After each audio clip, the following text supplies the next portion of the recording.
So ayun, huli. Ay, yung dito sa may daan na dating nasira dahil sa pagguho. So ayan oh, yan yung mostly na nagla-landslide. So nangyari ito is mga nangyari ang pagguho ng lupa dito noong February 2024. So ilang taon na. So ito na ang update sa lugar na ito. medyo gumuho ito eh. Kaya nagkabitak sa ilalim. Saka meron itong dito sa gilid na viewing deck. Sa gilid nasira talaga, nahulog. Yan po yung natatapos pa lang nila dito. Medyo matagal na to eh. Hanggang ngayon hindi pa natatapos. Yan nga lang, as expected dito sa Pilipinas, kapag mga ganitong project, hindi yan natatapos agad. So ito yung update dito na side. Yan oh, buti maganda yung nilagay nilang mga ano dyan parang wall para mag-landslide yung sa ibabaw, hindi didiretso agad sa dito sa kalsada. So medyo matibay yung mga ginawa nilang mga pader, saka may bakal yung mga semento, magandang bakal yung nilagay. Shoutout sa inyo dyan at saka sa ibang mga lugar sa Pilipinas na mga ghost project. Saka yung iba meron yung proyekto pero yung mga semento nila dyan is lalong lalo na sa mga flood control, walang mga bakal nilalagay. Kaya isang hagpis lang ng kalamidad, wasak. Sayang yung budget ng Pilipinas dahil sa mga corrupt na opisyal. Alam nyo, mayaman naman talaga yung Pilipinas kasi kompleto tayo sa lahat ng mga resources eh. Hindi katulad ng ibang bansa, ang daming kulang. Kaso nga lang, kompleto din yung mga buhaya eh, na nakaupo dyan sa mga posisyon.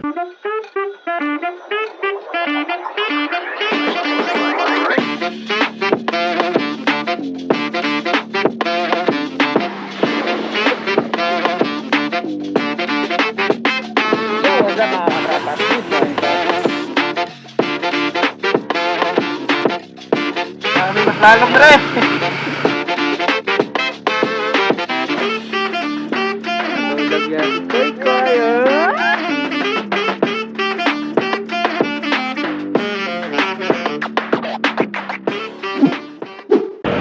So kanina pagpapunta ko dito sa LTO Nabunturan o sa Nabunturan, doon sa may Mawab merong LTO region na nananghuli. Buti na lang nakakompleto naman ako. Saka yun nanghuli, sikat din yun eh. Sa LTO region na vlogger, nagbablog din yun si sir, kaya familiar ako. Asa nga lang wala siyang sticker, hihingi sana ako ng sticker eh, yung pagdaan ko. Hopefully pagdaan natin wala na sila. Kasi talagang titibok at titibok yung puso mo kapag mayroong mga LTO region na nanghuhuli, di ba? Kahit sinong driver, pag alam mong LTO region yung nandyan, bibilis talaga yung tibok ng puso mo. Ayan, dito na tayo sa Mawab. So parang wala lang no, mabilisan lang kapag yung ganitong chill ride lang. Tapos yan, parang kinakausap mo lang yung sarili mo while nagmumotor. So yung kanina din, yung nakasabayan ko sa LTO Nabunturan na nahuli, sila sister. So yung sakay nila is yung gamit na sasakyan nila is bao-bao, yung three-wheeled vehicle na uso-uso ngayon dito, yung bao-bao, bumbak kung tawagin sa iba. Nahuli sila kasi yung ganyan ganyang green, katulad niyan, mga umbak or bao-bao dito sa amin yung tawag. Nahuli sila kasi sa national highway sila dumaan, sa LTO yung nanguhuli. Ay ayun, natiupihan. Ayun, binayaran nila, nasa 2,000 yung nabayaran nila eh, 2,000 plus. Dahil sa totoo naman talaga, bawal yung mga ganyan, yung mga three-wheel vehicle o yung mga mismong mga bao-bao, pinagbabawal talaga sila sa mga national road. So, pwede sila sa mga secondary road and also sa mga barangay roads. Pero kapag mga national roads na, huli talaga. Bawal kasi sila dumaan sa mga ganitong national roads. So kaya sa mga may bao-bao or umbak o three-wheel vehicle dyan, ay kapag may nanguhuli sa daan ay talagang wag kang dumiretso kasi matitiupian ka. So yun ang lumang mga three-wheel vehicle dito, yung talagang motorsiklo, buong motorsiklo nasa gitna nilagay sa yun, para sa three-wheel pero apat yun ang gulong. May gulong yun sa yung sa single harap at sa likod, saka dalawa sa gilid-gilid. So yun yung mga disenyo dati. Pero ngayon is yung mga usong-uso talaga is yung mga umbak at saka yung mismong mga ano tinatawag na bao-bao kumbaga sa atin. Yan, ito yung LYR marketing dito sa Bawab. Sa Bawab nga pala, tabi ng gas station, Island gas station. So ayun, huli. Ay, GD yung ano, yung mga ganyang troso. Dapat meron kang mga requirements yan sa mga papeles sa DNR bago ka bibiyahe, kasi number 1 yan, hinahabol ng mga pulis sa mga enforcer kasi bawal eh. So ayan, ipapakita ko din sa inyo yung update dito sa may Mawab, no, yung dito sa may daan na dating nasira dahil sa pagguho sa ilalim. So hanggang ngayon hindi pa siya natatapos. Ito pa yung nagagawa nila kasi ano, gumuho yan. So ayan, no, yan yung mostly na nagla-landslide. So ayan, kinukumpuni na talaga nila. So nangyari ito is So nangyari ang pagguho ng lupa dito noong February 2024. So ilang taon na. So ito na ang update sa lugar na ito. At hanggang ngayon hindi pa rin siya natatapos. So 2026 na ngayon. Medyo gumuho ito eh. Kaya nagkabitak sa ilalim. Saka meron itong dito sa gilid na viewing deck. Sa gilid nasira talaga, nahulog. Dahil sa nangyaring parang bumitak at saka landslide dahil doon sa ilang araw na pag-ulan. Yan, sapa kasi yan dyan sa gilid, saka bangin na. Yan po yung natatapos pa lang nila dito. Medyo matagal na to eh. Hanggang ngayon hindi pa natatapos. Pero at least meron siyang progress, no. Yan nga lang, as expected dito sa Pilipinas, kapag mga ganitong project, hindi yan natatapos agad.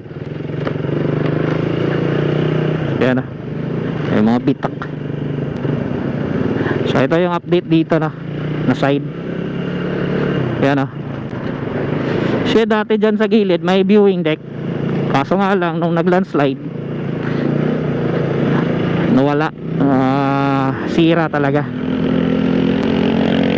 Oh, buti maganda yung nilagay nilang mga ano dyan, oh, parang wall para maglandslide yung sa ibabaw, hindi didiretso agad sa dito sa kalsada. So medyo matibay yung mga ginawa nilang mga pader, saka may bakal yung mga semento, magandang bakal yung nilagay. Hindi katulad dyan sa Luzon. Shoutout sa inyo dyan at saka sa ibang mga lugar sa Pilipinas na mga project na mga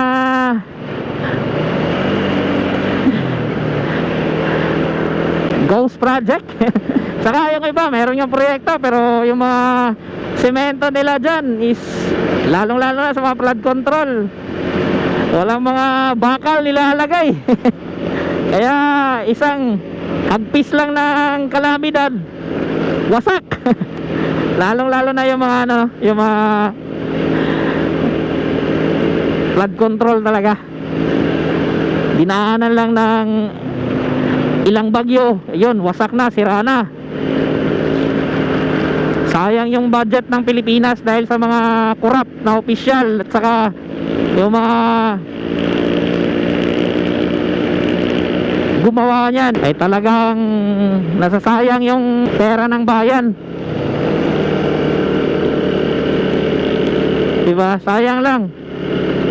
Marami mga ghost project. For example, yung nilagay na completed na yung mga daan na kinumpuni, pero wala namang makikitang mga daan, di ba? Ang daming nangyayaring ganun ngayon sa administrasyon ngayon. So, walang action eh. Pero sa panahon ni Duterte, walang mga ganong corruption na gahaman talaga. Billion-billion na mga corruption, million-million na pupunta lang sa wala, sa bulsa ng mga ilang mga politiko. Di ba? Sayang yung pera ng taong bayan dahil sa ganyang corruption. Alam nyo, mayaman naman talaga yung Pilipinas kasi kompleto tayo sa lahat ng mga resources eh. Hindi katulad ng ibang bansa, ang daming kulang. Kaso nga lang, kompleto din yung mga buhaya eh na nakaupo dyan sa mga posisyon. Ay nako, yan ang pinaka-root na problema sa Pilipinas, yung corruption. Alam nyo, kung wala talagang corruption sa Pilipinas, mas mayaman pala talaga tayo sa ibang mga bansa na nakapalibot sa Asia. Yan nga, dahil nga sa yaman sa pera yung iba, lalong lalo na yung mga opisyales, government officials, di ba? Makakuha sila ng mga milyon-milyon from sa pera ng taong bayan.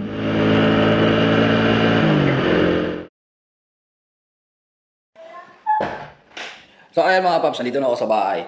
So yun ang isa sa talagang problema sa Pilipinas na mahirap tanggalin kung ang leader natin o yung mismong nasa itaas o yung mga nasa gobyerno ay puro mga corrupt or walang totoong public service.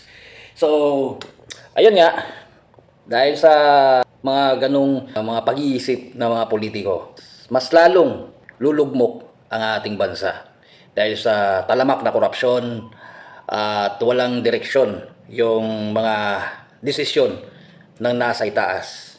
So, tama nga talaga si Duterte, yung si Tatay Digong, na yung presidente natin ngayon ay weak. As of now, makikita mo naman, ma-observe natin lahat ang mga nangyayari dito sa Pilipinas. Especially yung mga billion-billion na mga korupsyon na nangyayari ay parang wala lang. Yung parang walang action, matibay na action na ginawa yung ating gobyerno sa mga sangkot. Dahil nga, possibly, kasama sila lahat. And actually, isa ako sa bumuto kay BBM or kay Marcos dahil din sa pagtitiwala natin kay Inday Sara na matino or magaling siya na presidente kasi tanlim sila eh. So binoto natin si BBM, binoto ko si BBM dahil nga naniwala ako na magiging maganda yung kalalabasan ng kanilang tandem. But later on, ito ang nangyari. So isa ako sa nagsisi bakit ko siya binoto. Yun nga, hindi lang naman ako siguro yung nagkamaling binoto siya. So siguro kung nakinig lang tayo sa sinabi ni Tatay Digong at the first nung sinabi niya na BBM is weak president. So hindi siya karapat-dapat. So nangyari na nangyari, ewan ko anong kahihinatnan ngayon. Dahil nga sa, especially sa panahon ngayon na merong crisis or sanlibutang krisis in terms sa gasolina. So makikita natin na sobrang taas na talaga ng gasolina. Ng presyo ng gasolina per litro ay talagang sagad na. Kahit sino ay talagang malulugmok at lahat ng produkto ay tataas dahil tumaas yung gasolina. At the bad thing is, again and again, walang matibay o matinong desisyon o action ang ginawa ng ating presidente sa ngayon. So I don't know kung ano ang kahinatnan nito or kung meron ba siyang plano na gagawin, solidong gagawin o action para sa ganitong krisis. So parang walang handa, no? Walang kahanda-handa, hindi katulad ni Duterte dati na kahit anong krisis yung dumating ay meron siyang backup plan or meron siyang solusyon, especially nung panahon ng pandemic ba. So talagang zero yung pondo ng Pilipinas dahil lang sinundan niya, inubos yung parang pondo ata ng Pilipinas. So kaunti na lang yung natira. So ang ginawa niya, bukasan paraan para survive yung mga tao o taong bayan o lahat tayo sa pandemic. So yun ang ginawa niya na mga hakbang. Aside of that, yung gera mismo sa Marawi. So alam naman natin, taga Mindanao or tayong mga taga Mindanao na grabe yung nangyaring bakbakan doon sa Marawi. Na kung saan ay kung hindi siguro si Duterte ang naging presidente that time, baka itong Mindanao ay wala na sa nasasakop na ng mga terorista. 'Di ba? Buti na lang si Presidente Duterte at that time ang naging presidente. Kundi itong Mindanao ay baka possibly nasakop na ng mga international na terorista. So 'yun. Isa talaga ako sa proud na si Duterte ang naging presidente that time. At isa siya sa masasabi natin na talagang the best president sa Pilipinas. So hopefully sana maging maayos na ang takbo na ating Pilipinas. At yun nga, sila nang bahala dyan. Kasi wala naman tayo sa posisyon. Ang atin lang is opinion o yun natin nakikita bilang Pilipino din, di ba? Yun, hopefully kung nagustuhan nyo po ang video na ito, huwag kalimutang mag-like, mag-share, mag-comment at paki-subscribe na lang din kung dito kayo nanonood sa akin sa YouTube channel. And click the bell para updated kayo sa mga bago nating uploads. Once again, this is World Peace with Doc. Lagi nasasabi, always pray before you ride. Ride safe always, mga amigo, mga amiga. Peace out. Hanggang sa muli sa mga susunod nating mga vlogs.